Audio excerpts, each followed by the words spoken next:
Malheureusement, il n'y a plus rien à faire pour lui, donc on n'interviendra pas.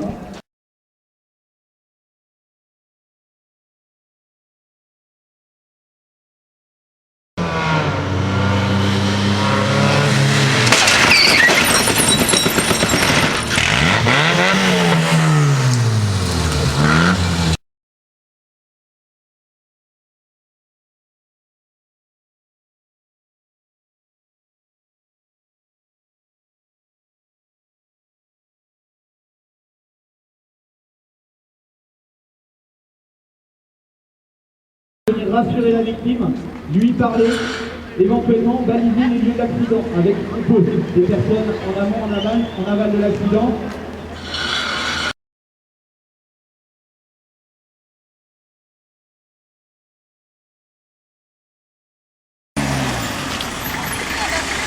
Véhicule armé par trois personnels secouristes.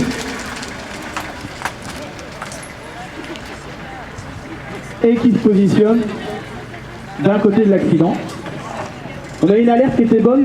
Pourquoi elle était bonne cette alerte? Parce qu'on avait une adresse précise et surtout on avait un bilan. On avait un bilan du nombre de victimes. Et on savait qu'on avait une victime coincée dans le véhicule.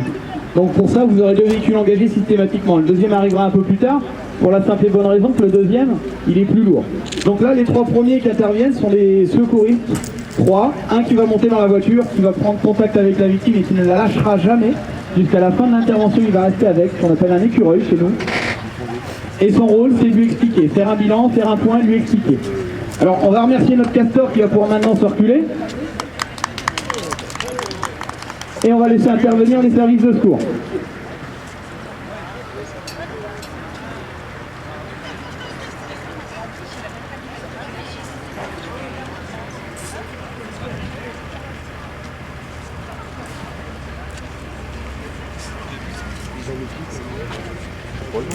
Donc là, la victime, elle est déjà prise en charge. On a un équipier à l'intérieur qui fait un bilan des détresses vitales présentes, qui fait les gestes de première urgence si nécessaire. Le reste du personnel est à sa disposition. Et on commence.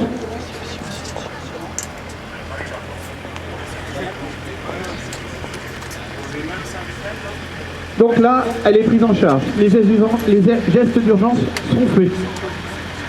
On a un chef d'agré qui prend contact.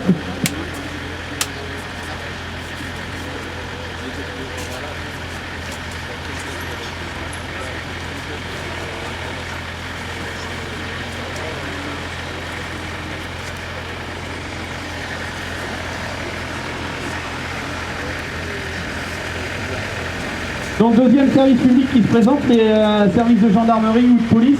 Vous allez voir, ils ont un rôle qui pour moi est très très important pour nous sapeurs-pompiers. Vous allez voir, pour moi, ils ont un rôle très très important. Alors on les aime pas forcément. Moi, sur un accident de la route, je les apprécie énormément. Parce que là, vous voyez, l'accident, il n'est pas plus protégé que ça. On a un deuxième véhicule qui va venir faire une autre protection. Donc le deuxième véhicule de pompier qui se présente, un véhicule de secours routier, véhicule lourd, qui fait qu'il arrive un petit peu plus tard.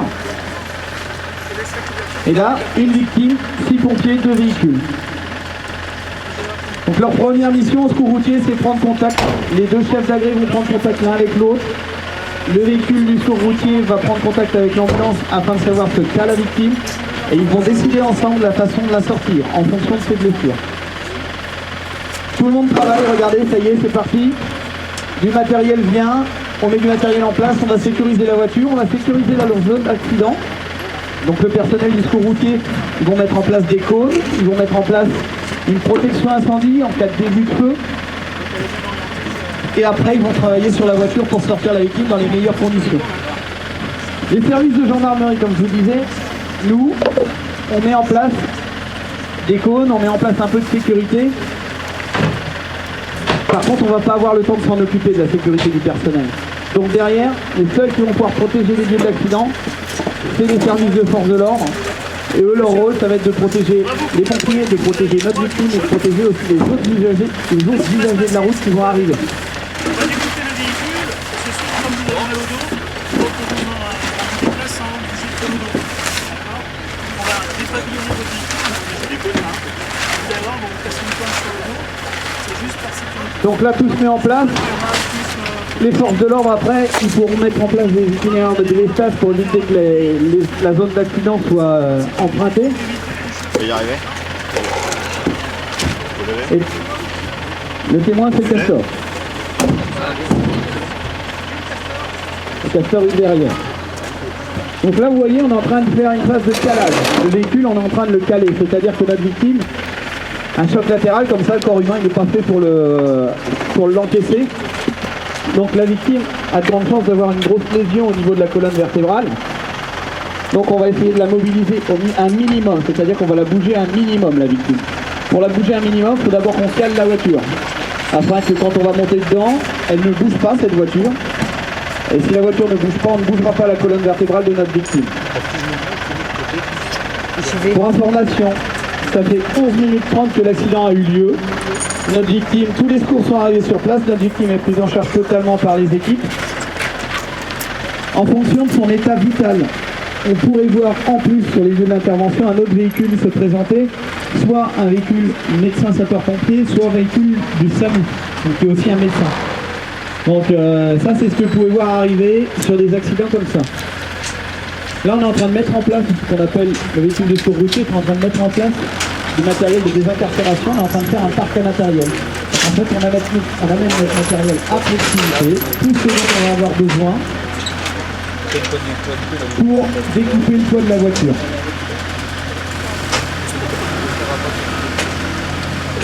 Donc là, essayez de vous imaginer à l'intérieur. Là, pour l'instant, notre victime, elle n'est pas encore couverte. C'est-à-dire qu'elle voit encore ce qui se passe. Elle a quelqu'un qui lui explique. Quand on va attaquer la phase de découpe, quand on va commencer à découper la voiture, vous verrez, on va la recouvrir. La victime va être sous un drap de protection. Donc à partir de ce moment-là, elle ne verra plus rien de ce qui se passe à l'extérieur. Elle sera totalement aveugle de l'intervention et je vous ferai écouter les bruits qu'elle entend à l'intérieur. Donc là, la victime, un seul secouriste à côté d'elle, ça suffit.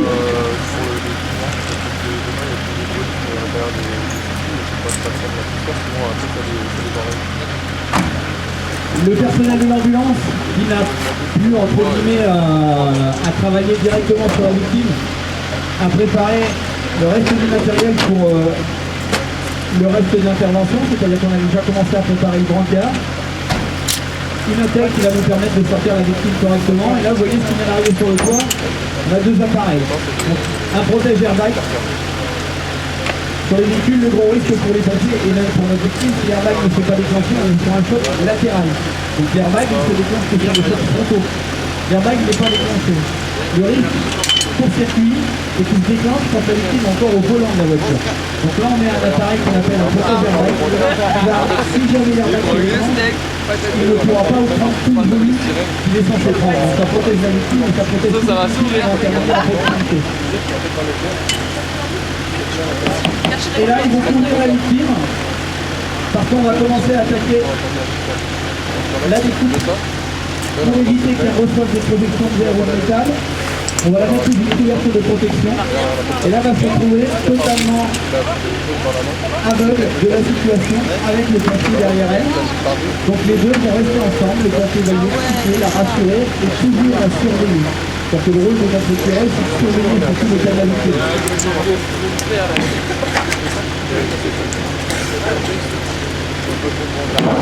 Donc là, on est en train, le personnel du secours routier est en train de préparer la voiture.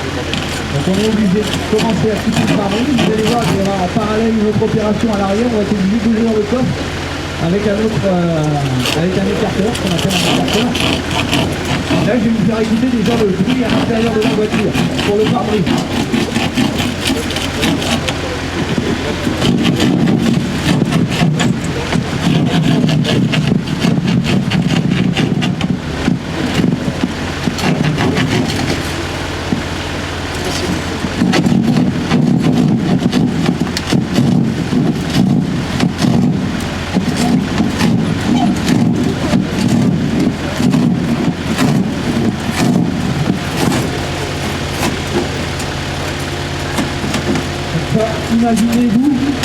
Imaginez-vous dans cette voiture blessée avec des douleurs qui sont des points destructifs. dans le noir, vous voyez pas ce qui se passe et vous entendez des bruits comme ça sans savoir à quoi ça correspond. Je vous cache pas que l'accident, il y a des choses dont on parle tous les jours, hein, quand on fait de la prévention moteur, de la sécurité routière, on dit faire attention, il faut pas rouler vite, attention, il ne faut pas boire d'alcool. Maintenant, il y a quelque chose dont on ne parle jamais, mais on commence très peu à en parler sur les phases de prévention, c'est tout ce qui est blessures psychologiques. Alors oui, une jambe cassée, ça se remet. Attention, les blessures psychologiques suite à des accidents, on s'en remet pas, parfois on ne s'en remet pas. C'est très long, ça vient juste d'être pris en compte. Et ça, c'est des choses qu'on ne peut pas expliquer, à part les accidentés qui l'ont vécu. Donc là, ça y est, une phase d'ouverture de coffre vient d'être faite, et en parallèle, on a commencé à couper. Alors devant à droite, on a commencé à couper le montant à l'opposé de notre victime, et on continue à préparer la voiture. En temps normal, donc là c'est un véhicule qui a été préparé pour la manœuvre, en temps normal on a des plastiques à l'intérieur de la voiture, on a tout ce qui est les garnitures, etc. Il faut qu'on prenne le temps, nous, sapeurs-pompiers, d'enlever tous ces plastiques. C'est pas que notre cisaille les couperait pas, c'est tout simplement que le plastique il cache les renforts. Les renforts pour nous, c'est bien pour vous, c'est gênant pour nous. Et si on coupe sur un renfort, on va perdre plus de temps qu'autre chose. Donc en fait, on enlève les plastiques, on voit où sont les renforts et on coupe à côté. Donc là, on part du principe que la phase de désincarcération pure et dure est débarrée. Ça fait 17 minutes que l'intervention a commencé. On est à 17 minutes, on commence le dépavillonnage. Et regardez, la victime, elle est toujours surveillée par les pompiers.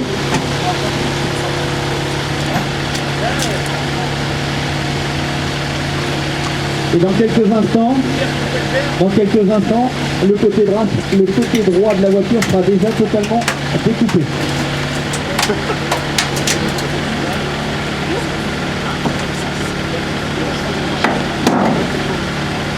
Alors là, je ne sais pas si tout le monde a bien entendu, on ira l'entendre tout à l'heure, je vais le faire sur le montant en gauche, je vais mettre le micro à côté.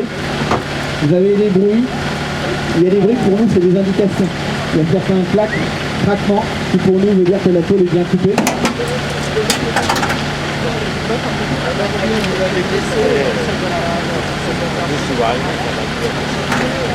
Donc là, ce que je vous disais aussi, hein, rappelez-vous, mettez-vous bien en tête que sur une intervention comme ça, on n'a qu'une seule victime. Une seule victime, donc une ambulance, un secours routier, 6 pompiers, s'il y avait le SAMU, ça fait 7, ça ferait 8, pardon, puisque le SAMU intervienne à 2, un médecin et un infirmier. Les services des forces de l'ordre, ça peut aller de 2 à presque 10 en fonction si on met en place des déviations ou pas. Derrière, vous avez d'autres services qui interviennent pour rendre la circulation possible. Ce sera les services de l'équipement, de la voirie.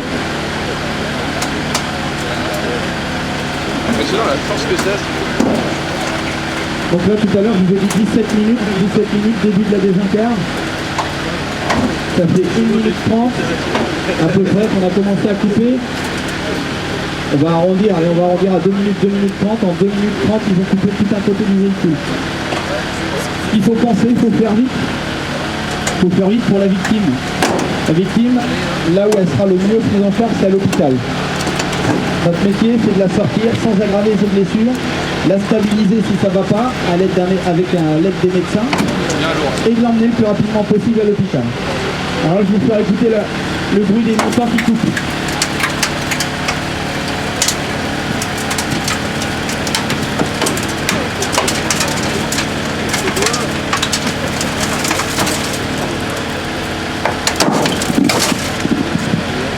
Alors le craquement que je vous ai parlé tout à l'heure, ça veut dire que le montant il est coupé. Une partie renfort est coupée. Ça doit être bien lourd ce truc-là.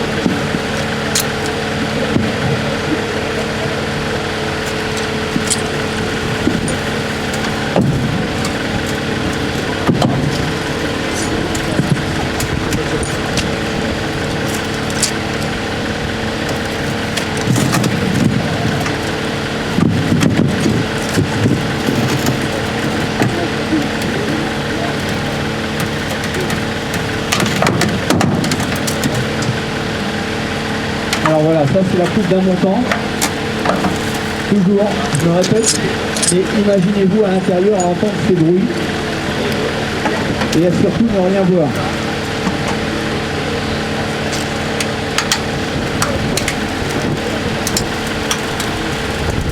Donc là on a plus de la moitié de la voiture qui est découpée. Donc la cisaille c'est pareil, hein, ça se manipule à 1, mais généralement on alterne. C'est un agrès qui est assez lourd. Et en plus la tôle, on ne sait jamais comment on va réagir. Là on a de la chance, on est sur une voiture qui est très peu déformée. Voilà, c'est ça le truc. Même par rapport à l'impact qu'elle a eu, elle est très peu déformée. Quand les véhicules sont beaucoup plus déformés, c'est beaucoup plus long, puisque généralement, si on veut être efficace, il faut qu'on reforme le pavillon. Donc qu'on le remette en position initiale avant de couper les montants.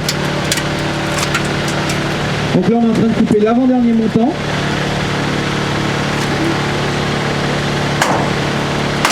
J'ai même pas besoin de mettre le micro, vous l'entendez où vous êtes.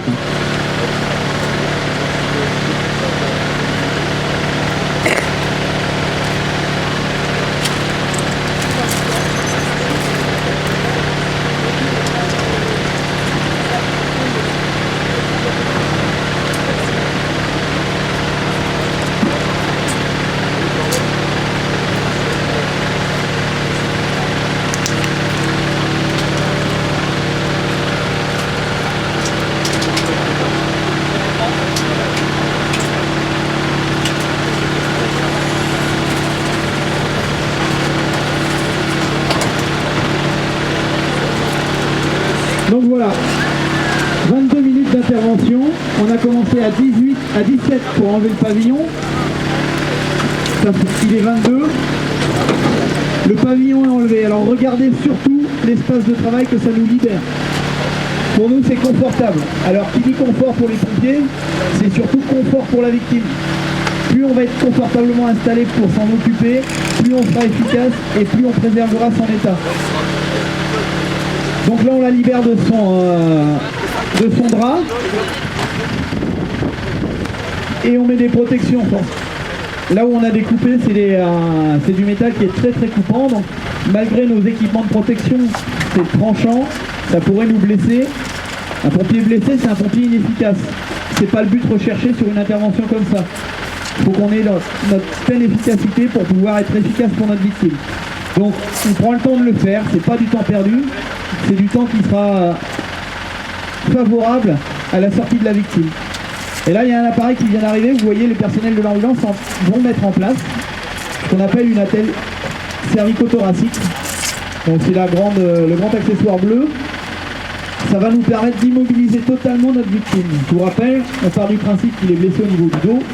Le dos est très fragile. Si on veut le sortir dans les meilleures conditions et en immobilisant notre victime, on lui pose un corset qui va immobiliser la tête, le cou et le thorax de la victime. On n'a rien inventé, hein, c'est des technologies qui viennent de la Formule 1. Ça. C'est comme ça qu'on sort les pilotes de Formule 1 qui sont blessés. Alors maintenant on les sort carrément avec leur baquet.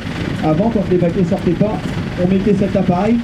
Et donc on a pris cet accessoire pour la route, pour favoriser l'état de nos victimes. Là, le personnel du secours routier, ils ont fini la phase de désincarne, donc maintenant ils se mettent à disposition de l'ambulance. Ils changent les gants pour pouvoir travailler sur la victime. Et là, vous allez avoir 6 pompiers totalement dédiés à la sortie de notre victime. On anticipe tout, vous voyez, il y en a qui sont en train de finir de préparer le brancard. Pendant que les 3 de l'ambulance posent la tête cervico-thoracique. Pendant ce temps-là, la victime, elle est toujours surveillée. Soit par les pompiers, soit par le médecin.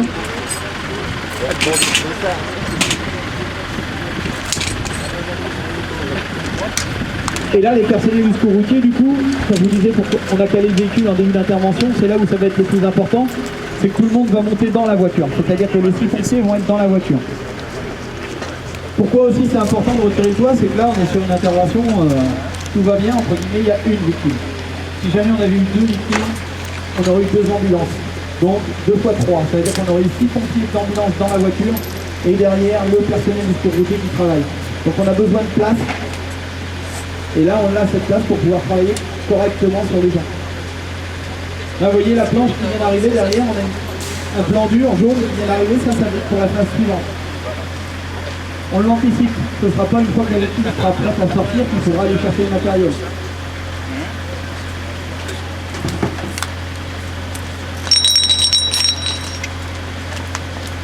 Au niveau du temps, ça fait 25 minutes que l'accident a eu lieu.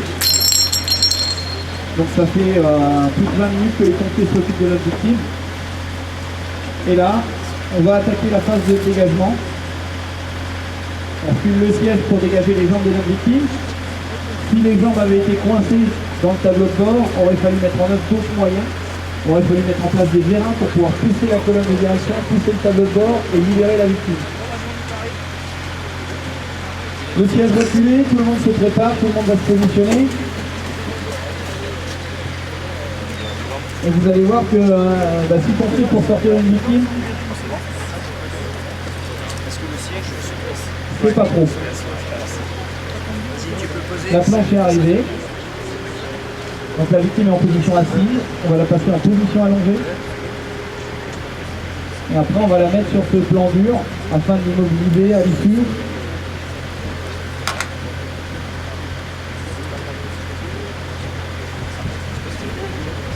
Et pendant ce temps-là, nos amis les gendarmes, ils font la circulation. Alors rigolez, mais moi je vous dis depuis tout à l'heure, j'insiste, ils font la circulation, ils nous protègent. Ils nous protègent, nous pompiers, ils nous protègent la victime.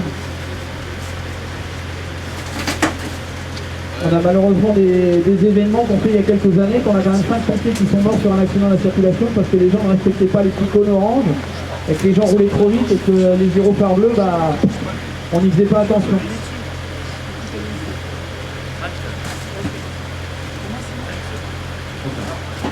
Donc là, notre victime, elle est passée assise, allongée. Et là, vous voyez, la sortie, elle va dans la foulée. On sort la victime de l'ambulance, de la voiture. Je vais trop vite. Et là, vous regardez, il est totalement immobilisé déjà au niveau du corps. La phase suivante, c'est ce qu'on appelle le relevage. Donc on va le passer du plan dur au brancard, au matelas coquille, afin de l'immobiliser totalement pour le transport.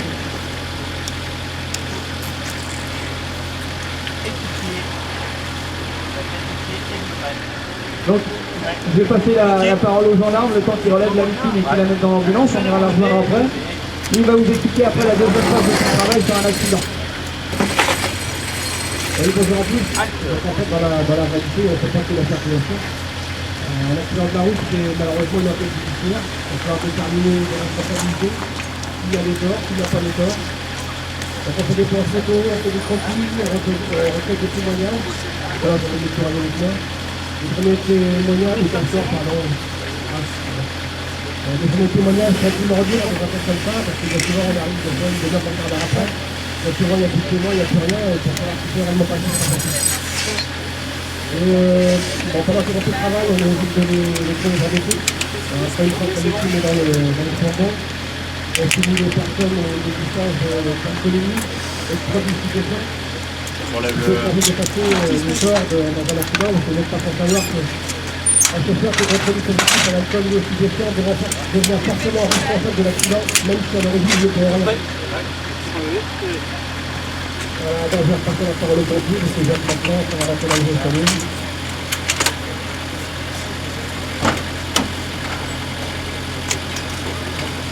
Donc voilà notre victime. Regardez, on est à 29 minutes. En gros, 30 minutes, la victime va être dans l'ambulance, au chaud, c'est super important, parce que là, on travaille aujourd'hui sous un temps qui est très clément. Sachez que les accidents, c'est pas toujours sous le soleil, on travaille par temps de pluie, par temps de verglas, par temps de neige, et la victime, quand elle est dans la voiture, sans le toit, elle se refroidit. Si elle se refroidit, elle risque, en plus de ces blessures qu'on appelle l'hypothermie. C'est très grave pour un être humain. Donc là, on vient de la mettre dans l'ambulance. Je vais aller juste recueillir ses premières impressions. Alors, j'espère que ça va passer.